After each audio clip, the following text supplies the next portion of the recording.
the North Star. Let my people go.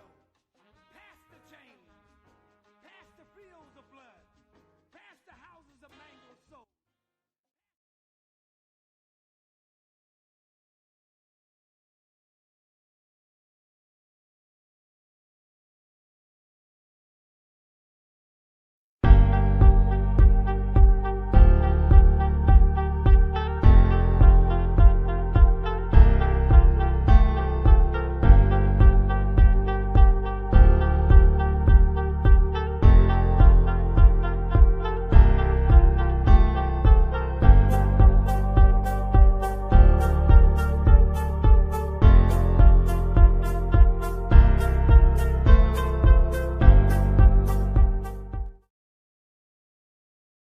Good morning, everyone. Happy holidays to you all. I hope your Christmas, if you celebrate, was peaceful, warm, and loving.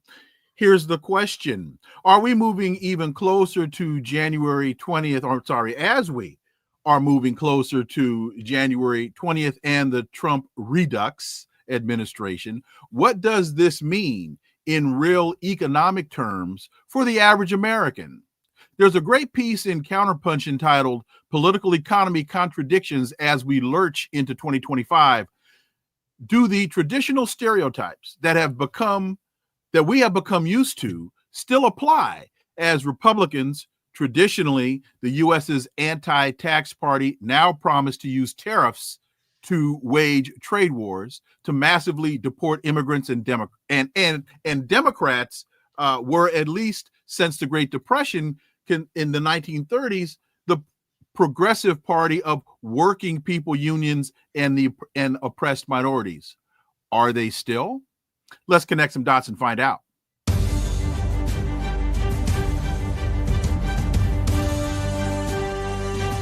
Connecting the Dots with Dr. Wilmer Leon, where the analysis of politics, culture, and history converge.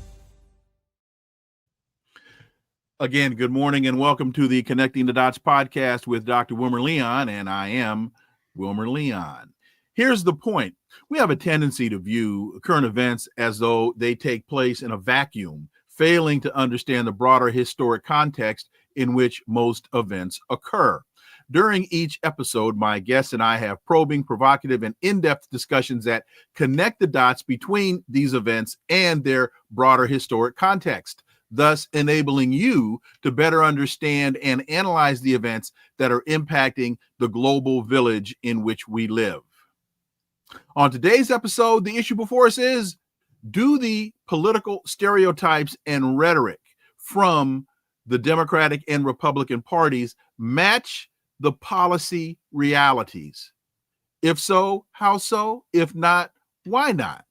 For insight, let's turn to my first guest. He's an American Marxian economist known for his work on economic methodology and class analysis. He's a professor emeritus of the School of Economics at the University of Massachusetts Amherst and a visiting professor in the graduate program of international affairs at the New School. He is the author of Capitalism Hits the Fan and Capitalism's Crisis Deepens. He's the author of the Counterpunch article we're focusing on today, Political Economy Contradictions as we lurch into 2025. And he's the founder of Democracy at Work. Dr. Richard Wolff, as always, welcome back. Thank you very, very much. I'm really enjoying the times I have with you, and I appreciate, as always, the daring, in the best sense of the word, the daring topics you bring forward for us to discuss. Well, it's guests like yourself that enable me to do so, and thank you very much for the compliment. First, you have a program in January. If you would quickly let the audience know what's happening in New York in January. Well, we are re-inaugurating. We've done it before, and when I say we, I mean Democracy at Work. A series of bi-monthly open public lectures where the kind of analysis I do on my weekly radio and TV program, Economic Update, is brought to the public. I live and work in New York City, so it all happens here. It used to happen at the Judson Memorial Church on Washington Square, one of the oldest churches in New York, perhaps the very oldest, I'm not sure. But it's a real landmark, and we were very pleased when the minister there said that part of her ministry was to have presentations like mine available to the public in her church.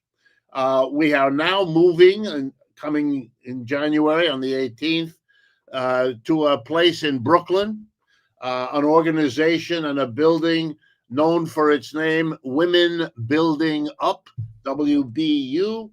And I'm proud to say that we will do this on the 18th of January. And as part of the presentation I make, we will also have a panel discussion where among the famous people that will be there is yourself. Well, thank you. Thank you again for that compliment. As I always say when people praise or give me such credit, y'all just need to get out more. But anyway, with that, thank you very much. And so how can people, if people that want to attend or want to view, how can people access this? The easiest thing is to go to our website, which is democracyatwork.info. Go there and the event will be announced, and the details and how to go and what time and everything you need to know will be there. Great.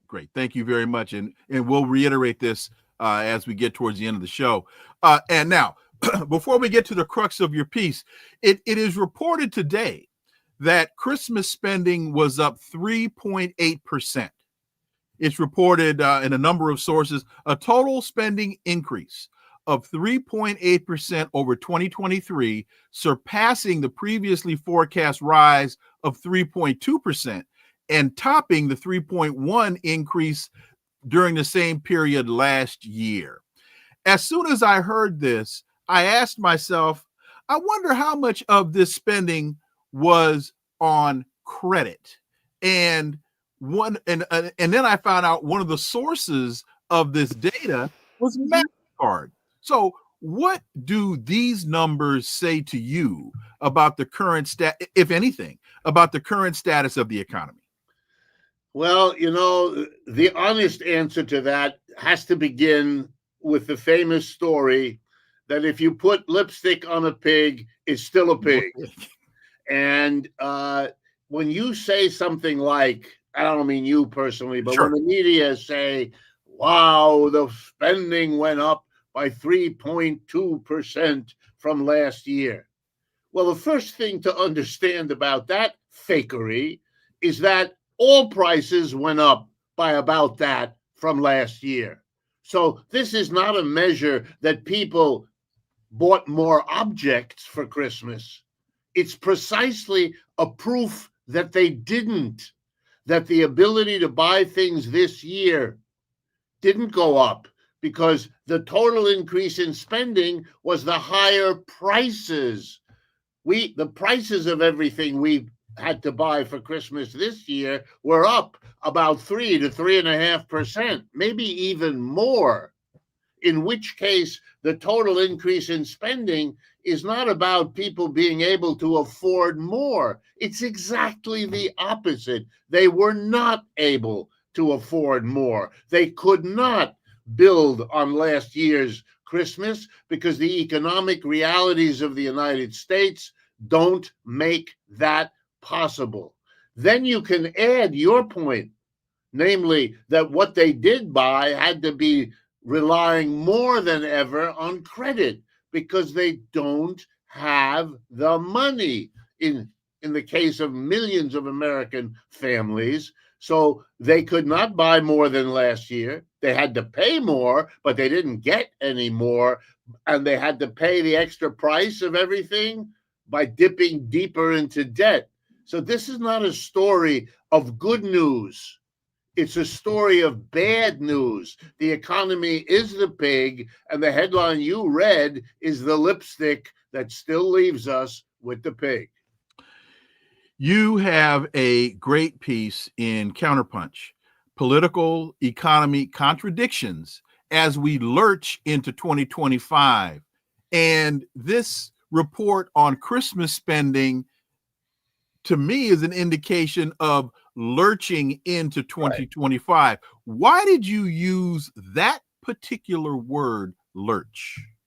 I used it for two reasons. I wanted to underscore, to emphasize for my readers that there are two extraordinarily unsettling realities as we go into the new year and the new administration, or at least the newer version of the old Trump administration.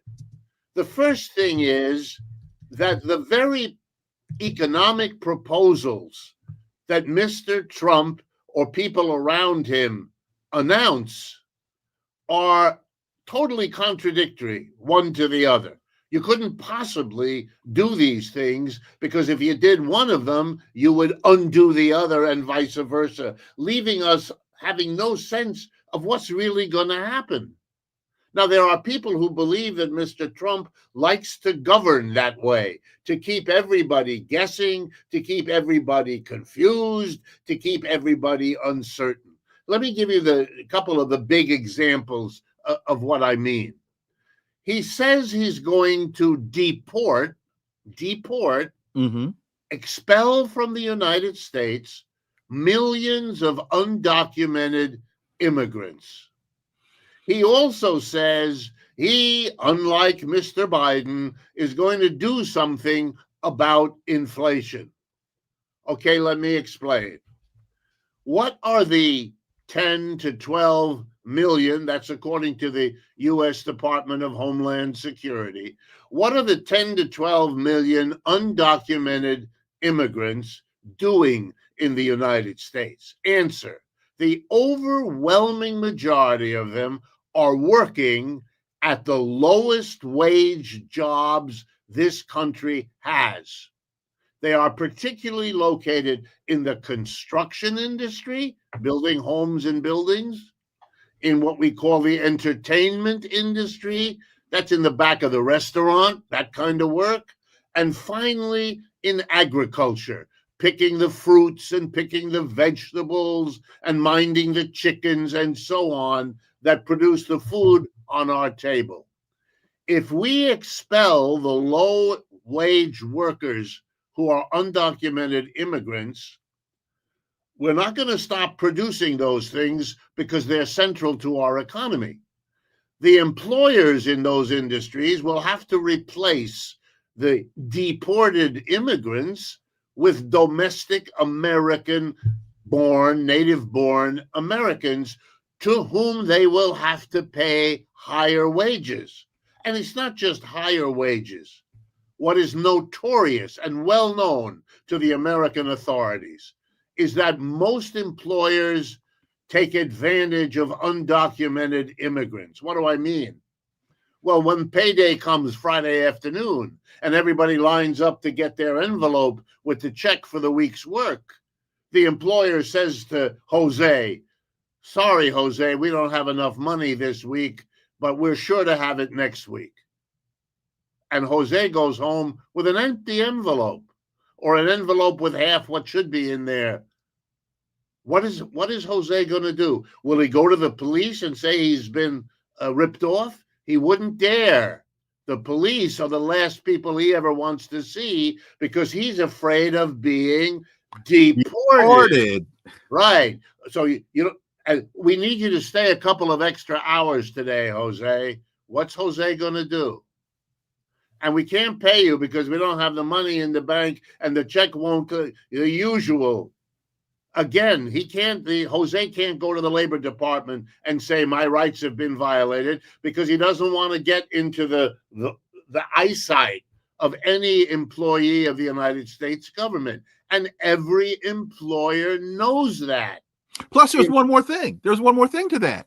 And that is, even outside of the immigration threat, because his wages are depressed, if he's told they need him to work more hours, he will grudgingly do so because he needs more money. Absolutely, even if he got paid.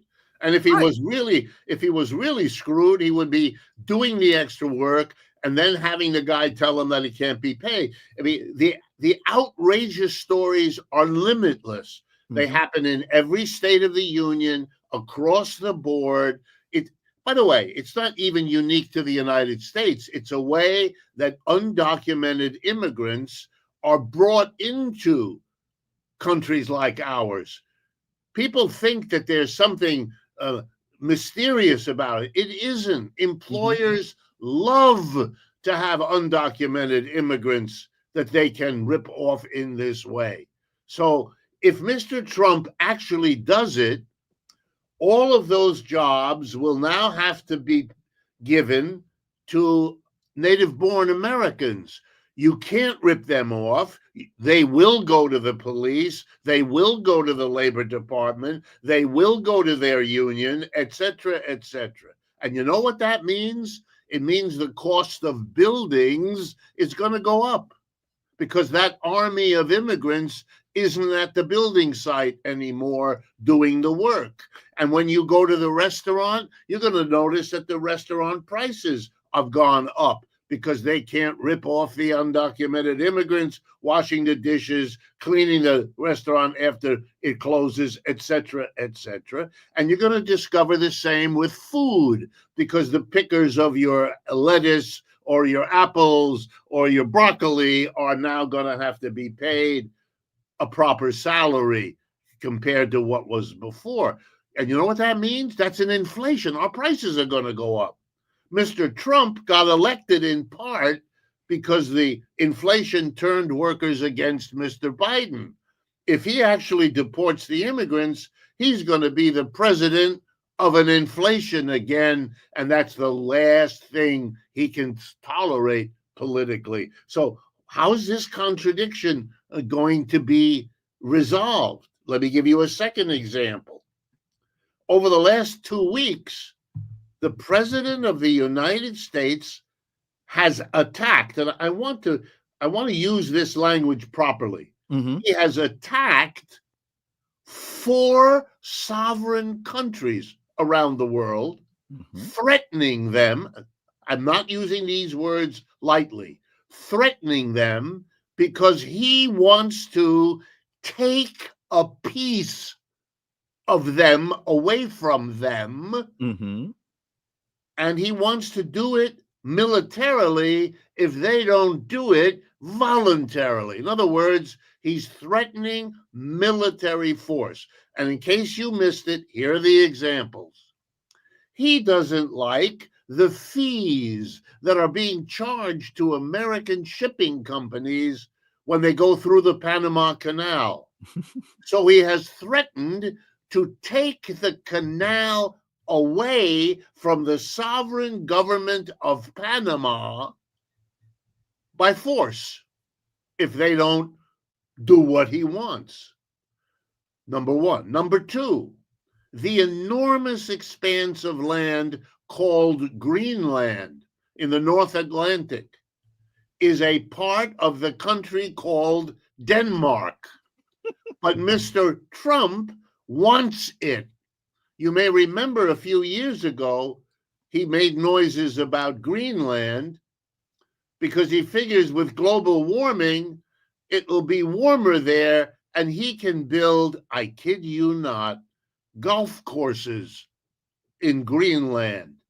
And so he has said he proposes to take, either by buying it or by military means.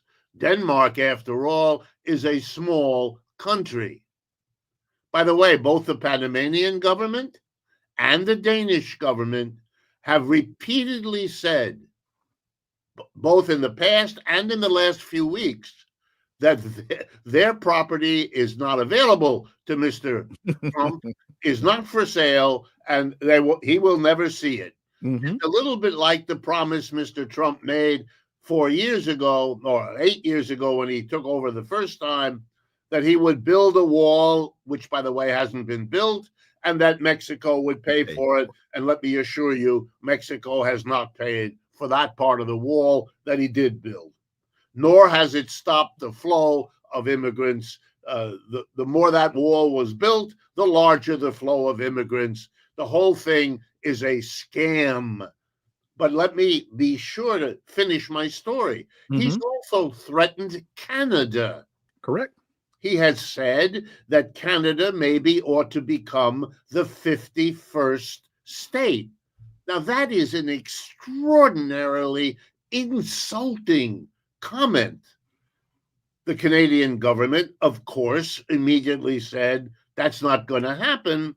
And he made remarks indicating that if no other way was available, then an invasion might happen. And he has said the same thing about Mexico.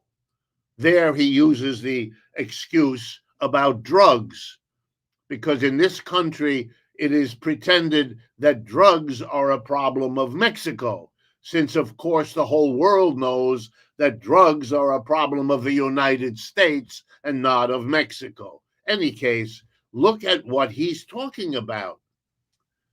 And I want to get people to appreciate this. This is a fantastic set of ideas. It's something that oughtn't to occur to a person's thought processes, let alone come out of his mouth, let alone if he's the president of the country that has the biggest military arsenal in the world. What kind of action is this? We are in the middle of a war in Ukraine, which, by the way, the West is losing. But in that war, we have accused Mr. Putin, the leader in Russia, of having desires, not just in this Ukrainian situation, but having broader notions of expanding into Europe. There really is no evidence for it. He certainly has said the opposite 100 times. But here in the middle of accusing him of thinking it, our president is actually saying it. It boggles the mind. And I can assure you, as someone who reads European newspapers all the time, that this is being looked upon around the world as though Mr. Trump has lost his marbles here somewhere, that something has happened to the man, a little bit like people were thinking about what had happened to Mr. Biden some months ago, et cetera, et cetera. But these are contradictions. What in the world is he talking about? And if I could add one final one, yes, because you mentioned it, and you're quite right about it. Traditionally, the Republican Party's number one appeal to Americans is, we are the party that doesn't tax. We will cut your taxes. We will never raise your taxes. Please vote for us because we won't tax you. Well, what is the number one economic proposal Mr. Trump is famous for? Tariffs. Something he did in the first 4 years, and something he promises to do in the upcoming 4 years. Well, the word tariff, just so everybody's clear, that's just a word for a tax. A tariff is a particular kind of tax. Namely, it's a tax on goods and services coming into the United States where they're sold from another country where they are produced. And so it's a tax. So Mr. Trump is announcing that the famous anti-tax party has morphed overnight into a ferocious tax increaser because he has threatened Europe, Mexico, Canada, China, Russia with raising the already high tariff taxes on them. So what are you, Mr. Trump? Are you a low tax person or a high tax? You say you're part of the Republican low tax system, but in fact, what you are proposing is an enormous increase in taxes. And make no mistake, if every good or service produced outside the United States that is brought in and sold to American consumers like you and me, or to American business, if all of them have to pay Uncle Sam a tariff, a tax, then the price of our lives is going to go up. It's an inflation again. And let me be clear that we all understand. If you're like me this morning, you had a cup of coffee with sugar in it. Coffee is an imported object in this country, and so is sugar. So you're not going to have a latte the way you did in the past. If this goes through, your latte is going to be a luxury item that your children give you on Christmas when it's been a good year. In fact, if I know the history correctly, since you mentioned a tax on sugar, the motivation for taking the Sandwich Islands, which we now know to be Hawaii, was to avoid a tax on imported sugar. Right. Am I right? Yes, of course. And folks, go to Stephen Kinzer's book Overthrow, because he lays out in Overthrow. In fact, 1 second here. Let me do this. There we go. Stephen Kinzer's book Overthrow, to show y'all that I do read. He lays out very clearly how entities within the United States went over to Hawaii and found and saw the sugar production possibilities in Hawaii, the Sandwich Islands, and wanted to start importing that to the United States, but there was a tariff on imported sugar. So they decided to send the U.S. Navy off the coast of the Sandwich Islands and tell the Queen, look out the window of your palace, and those Marines are coming ashore unless you sign this treaty signing over possession of the Sandwich Islands to the United States. Am I off on that in terms of the big picture? And it's a wonderful for people who still have to make believe that the United States honors the treaties that it signed. You've heard of, most people watching this program or listening, they know something called NAFTA. Many years ago, the North American Free Trade Area, NAFTA. Thank you, Bill Clinton. Yeah, Bill Clinton signed it. It was an agreement signed by the leaders of the United States, Mexico, and Canada to allow for the free movement of goods and services among their three countries. All of them signed it. Under Trump's first presidency, he renegotiated it. He made a lot of hoopla. I'm going to get us a better deal. What he did was change the name, no longer called NAFTA, had another name, but it was the same treaty all over again. But the point is, we signed on. When Mr. Trump threatens Canada and Mexico with a tariff, he is in effect saying, I'm going to do, when I feel like it, what the treaty I signed forbids me to do. It is a wonderful lesson to the world. And make no mistake, nobody's missing this, that the United States is now in the difficult situation. And this is the single most important point I'm going to make in this conversation. The United States is now in such a difficult situation that it is desperate. This kind of gross projection of a colonial future for the United States, going to colonize Mexico and Canada and Greenland and Panama. This kind of behavior, coupled with a complete rejection of your treaty obligations that you signed on to. And I want to remind people the irony.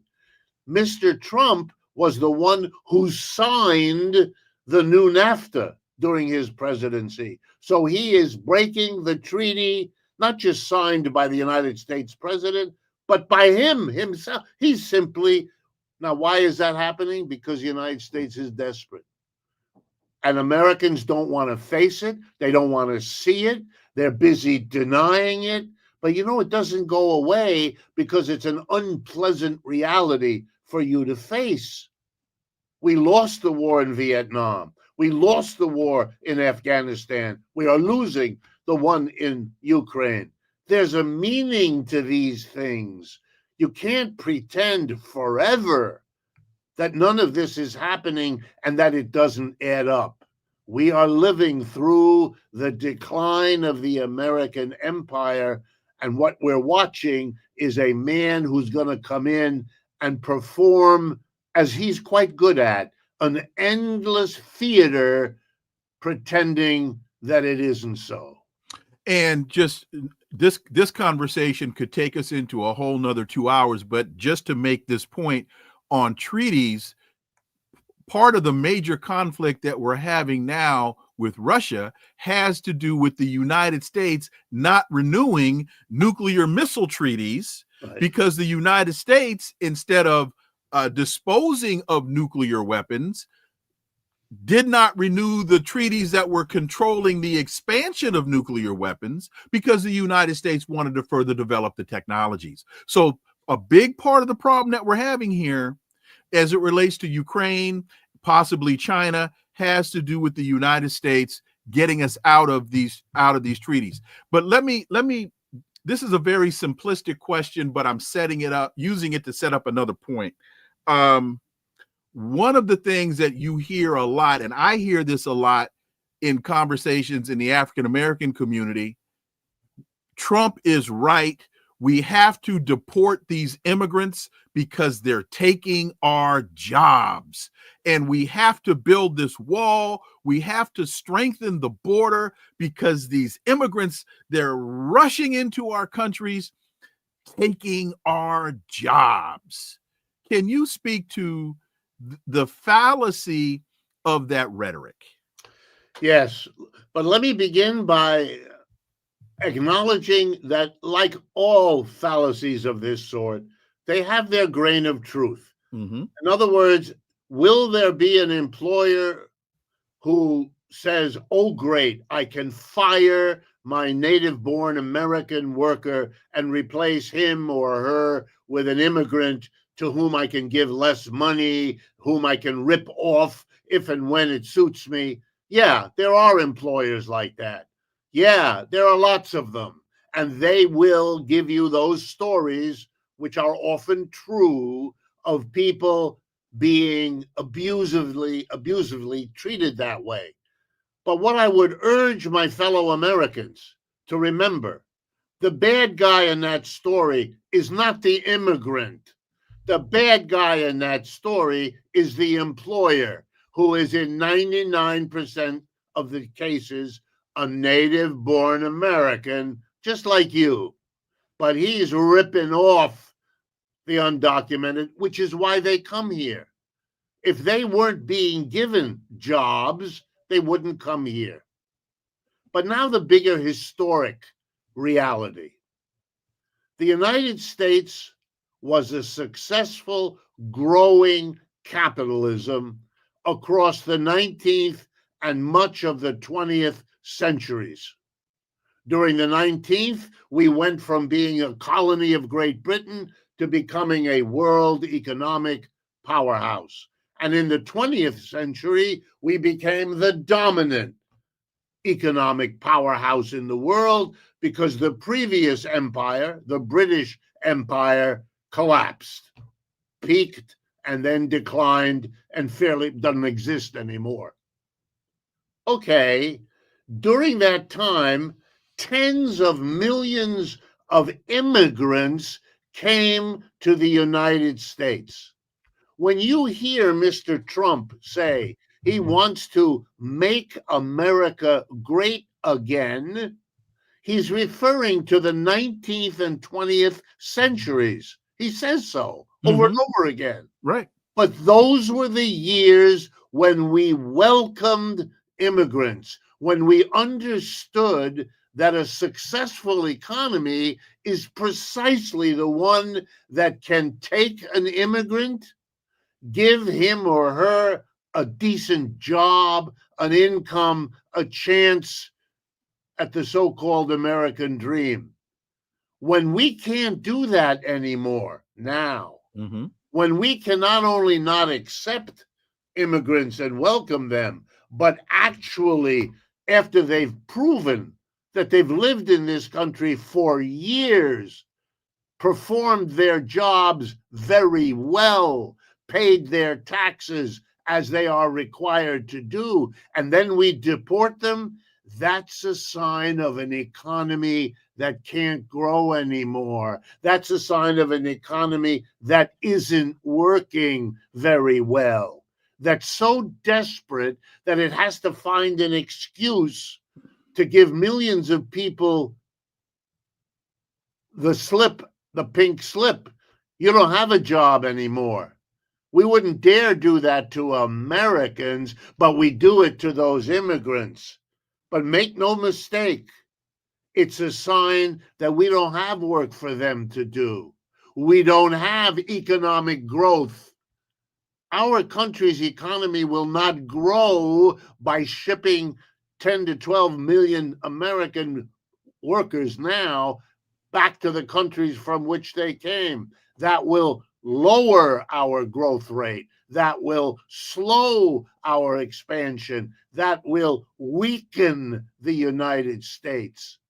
It is an extraordinarily self-delusion when people think that deporting these people is in any way something other than an admission of the weak condition of our economy.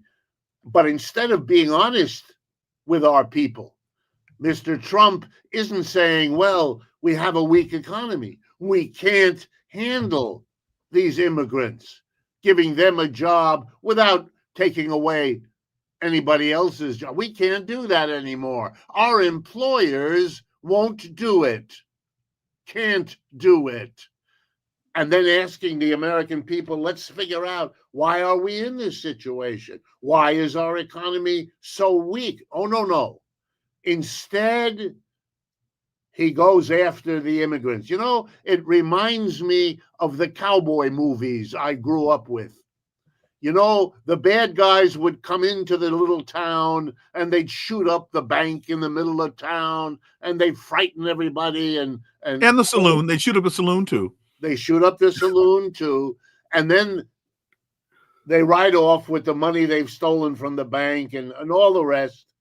And out comes the sheriff. And he's got that funny look on his face because he knows, just as we do looking at the film, he knows he failed. Mm-hmm. He did not protect the town. He did not offer resistance so that they couldn't do the bad things they just did. But in order to not have to face the music, the first thing he does is look around and say to his deputies, go round up the usual suspects. That's right. Go get this poor slobs that you arrest every other time I fail so I can look like I'm doing something. You know what Mr. Trump is doing? He's doing that sheriff job. Mm-hmm. He's deporting the immigrants so he doesn't have to face up to the American people about the weakness of an economy that can no longer do what the American economy was once able to do. The irony that he has on his head a red cap that says, make America great again, he's doing the exact opposite. And one of the things that I don't think gets discussed enough, if Donald Trump were to round up all these immigrants and send them back from whence they've come, and Cherie, thank you so much, a $50 super sticker. Thank you, Cherie, really appreciate that. Thank you. If he were to actually be able to round up all these illegal immigrants and ship them back from whence they've come, as you've discussed, vegetable prices would go up, fruit prices would go up, the crab prices would go up because of all the crab pickers on the East Coast that are predominantly immigrants. And I know this living in Maryland and watched what happened to the price of crab the last time Donald Trump was in office. The price of meat from the Midwest would go up because most of your slaughterhouses are immigrants. That's right. Immigrants. But here's the thing that doesn't get discussed. And this was the setup that I asked about immigrants taking our jobs, is the remittance or remittances that these immigrants send back to their families from the countries they've come from. those remittances will stop, which means the economies of the countries from whence these people have come will go into further depression, which will motivate even more of them to try to come to the United States. It's an ugly cycle. And am I right to point out that element, and that is something that doesn't get discussed enough? Absolutely, you are right. And let me just add to it.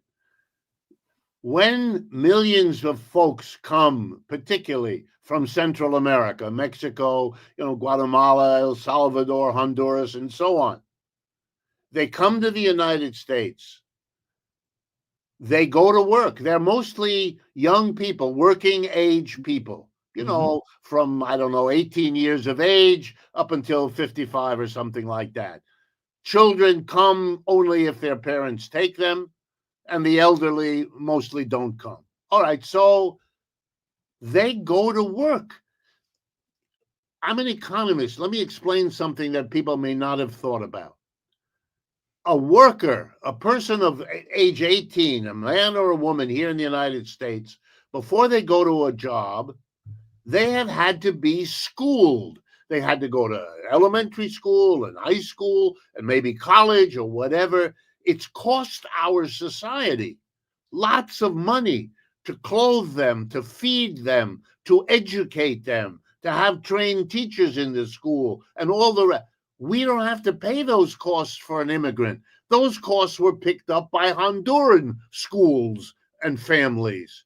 So we get the worker without having to pay the cost of developing the worker. So that's a way the poor countries from which these people come have subsidized the productivity of those people when they reach 18 and have a job. We in America get the productive years of those people's lives, but we don't have to pay, because often they don't qualify for pensions, or they go home at the end of their lives to be back in the countries from which they came. It's a subsidy of poor countries to the rich. It's Robin Hood in reverse. And there's still one more. When they stop sending their remittances, that portion of their wage that they don't use here in the United States to buy food, clothing, and shelter for themselves, like all working people do, that portion that they save and send back to their family in Mexico or Guatemala or wherever, that is not only going to stop now because we're deporting them, but by deporting them, look what it means for those countries. They are not getting the money that remittances once brought them, but they are getting millions of people who want a job, which is what those countries don't have, because if they had a job, the immigrants wouldn't have come in the first place. So what you're doing is creating impossible social tensions south of our border. Wait a minute. Impossible social tensions, which were exacerbated in the first place by American foreign policy that was decimating their economies, which sent these people to the country in the first place. Right. And we're now saying we've ripped them off for a bunch of years, and now we're dumping them back in your lap, and you're going to have to. And you know something? Americans are going to be freaked out when we're no longer just talking about Cuba down there. We're going to be talking about other countries down there that are going to react to what's going on. You know, when Mr. Trump and unfortunately the Democrats who echo him talk about immigration, they have this peculiar way of never asking, why did those immigrants come here? What was the role of American foreign policy to bring them? What is going to happen when they go home? How is that going to affect us? If we have more social troubles in Latin America because of this, which is virtually certain, and we therefore have to send more naval fleets down there, more military adventures down there, while we're busy taking back the Panama Canal, that's going to cost a lot of money. And who's going to pay for that? You, the taxpayer. The level of self-delusional policies. These are signs of a country in growing economic difficulty and turmoil. And instead of facing it, coming up with these strange fake solutions which dissolve on you the minute you look carefully at them. We have just a few more minutes left, and I want to be sure to get to this point. About 10 days ago, there was all this furor over the continuing resolution and whether or not they could get this bill through. And Hakeem Jeffries shook the hand of the House Majority Leader and Michael Johnson, and they came to an agreement. Then Elon Musk got a burr under his saddle and squashed the deal. All of that to say, in some of the reporting out on this, they kicked the can down the road in terms of cutting Social Security, Medicare, Medicaid, a number of other social programs. Trump wants to cut taxes to the wealthy, and the way that they are trying to offset that is by cutting social programs. This is not a new idea.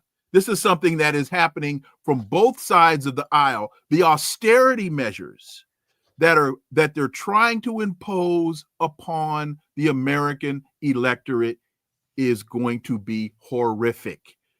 Professor Wolff. Yeah, it is remarkable. And again, for me, and I don't mean to beat the proverbial dead horse, but allow me one more time to say, when a society functions like this, it is a sign of disintegration. First of all, the chaos about a bill to keep the government running. We know we need the government to run, right? The soldiers aren't going to fight if you don't pay them. The trains are not going to run if you don't maintain them. The mail won't be delivered. Come on. We are not children, even though we are treated by our leaders as if we were. So we know the government is going to have to continue. What they just did was went through a lot of hoopla, a lot of I dare you on both sides, wasting our time, repeating a theatric that they have done umpteen times in the last 20 years because they think it's clever theater. We're all bored and horrified at the... And what did they finally come up with, by the way? That they're going to have a continuing arrangement for a few months. Then we're going to be treated to this theater. You can count on it again. Mm-hmm. Right? So what did they achieve on the first level? It is a childish display of a government that isn't working very well, which most Americans kind of get. But here's the second thing that should scare you more. We have a very rich man, Elon Musk, and he's super rich because he had a monopoly for a while on something he should never have been allowed to have a monopoly on, namely the electric car. Now, if I had time, I know I don't, I would explain that what the world needs is mass transportation, not the private car. The private car kills too many people, it takes way too many resources, and it sits in your garage or on the street most of its life. It is an inefficient disaster. It should be replaced by mass transportation, which could include rental cars and so on. But he didn't do that. That's what we need. He didn't do that. He figured out how the car companies could continue to make a lot of money by making electric instead of gas-guzzling cars. Okay, he did that. Why that should entitle him to have $400 billion personal wealth is a mystery I don't accept, and I don't know why my fellow Americans do. But even all of that can be set aside, because here's what he's doing. He is buying governments. He bought Mr. Trump because he gave him $270 million in the weeks after Kamala Harris became the Democratic nominee, when his presidential hopes didn't look so good. he got an infusion. He got an infusion of an enormous amount of money that allowed him to continue. The same Mr. Musk has been doing, or is about to do, for Mr. Milei, the leader in Argentina, for Mr. Starmer, or for Mr. Farage in Britain. Mm-hmm. And he recently delivered himself of the statement that the extreme right-wing party in Germany, called Aufstand für Deutschland, an inheritor of the Nazi regime, is the only thing that can save Germany. That's a quote from Mr. Musk. We are allowing this person now to dictate, in the way you summarized, the workings of a dysfunctional government in the United States, run by a president who seems to think that Elon Musk is his real vice president, not Mr. Vance, which everybody has noticed. And again, I could make fun of this, which would be very enjoyable for me to do, but I won't. I know your time and mine are limited, but I would want you to see beyond the particulars. This is crazy. Whatever Mr. Musk's skills are, and I don't see all that many, but whatever they might be, it doesn't entitle this unelected person to be dictating the politics of the United States, directly or indirectly, and Americans simply sit there and allow this to happen. I mean, it is bizarre. The rest of the world is looking at the United States as a society spinning out of control. And we can pretend that everybody who thinks that around the world is wrong. But the joke is they're not. The better bet is we're in trouble. We're in deep, deep trouble. Yeah. Political economy contradictions as we lurch into 2025 is the article. You can find it at Counterpunch. Phenomenal analysis, which basically explains that the Democrats and the Republicans are two wings on the same bird. A lot of the rhetoric might be slightly different, but the reality winds up being the same. And it doesn't look good for the middle class and the working class in this country. 3 minutes as a wrap up. What are the two salient points you want the reader to walk away from your piece understanding once they're done, Dr. Wolff? I'll reduce it to one. Okay. The overwhelming need that the United States has and that the world needs to happen in the United States is for there to become some genuine freedom of choice in this country. And by that, I mean more political parties that offer a critique of what Republicans and Democrats do, by figuring out that there are alternatives and by offering to the people of the United States a chance to express their desire to see something new. And the reason I say that is that in an ironic twist, the one thing that got Mr. Trump to be the president, surprising everyone who knew him, including himself, was because he was different. He was cruder. Look at what we just talked about, you and me.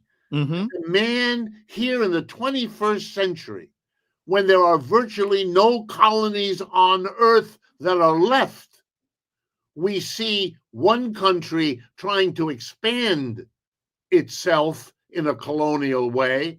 That's basically Israel in Palestine. And another one, this one, talking about taking over Mexico, Canada, Panama, and for God's sake, Greenland. What in the world? He's different. He says stuff that other people filter out. That's part of why he got there. Americans are, in fact, tired of how you put it, the two wings on the same bird. We need another bird. We need maybe 2 or 3 other birds. A whole flock. You know, Americans take pride. When they go into the drugstore, they want 5 or 10 varieties of toothpaste. I want one that has little red sprinkles in it. I want one with a blue stripe. I want one that tastes like peppermint, whatever. And yet, when it comes to political parties, 2 is enough.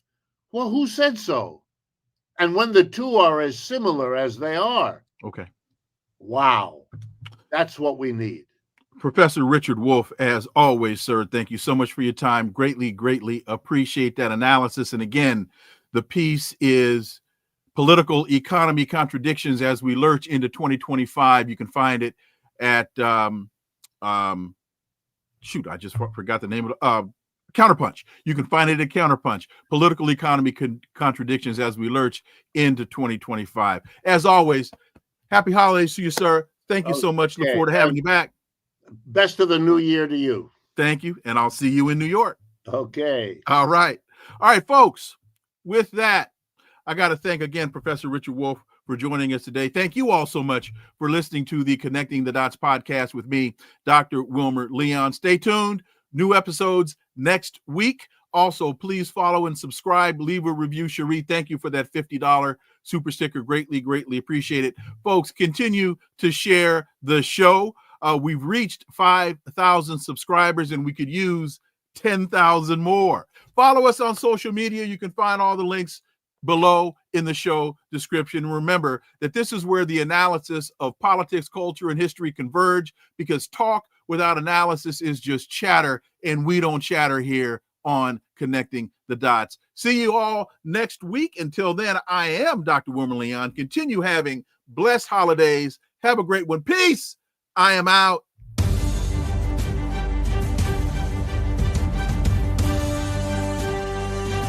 Connecting the Dots with Dr. Wilmer Leon, where the analysis of politics, culture, and history converge.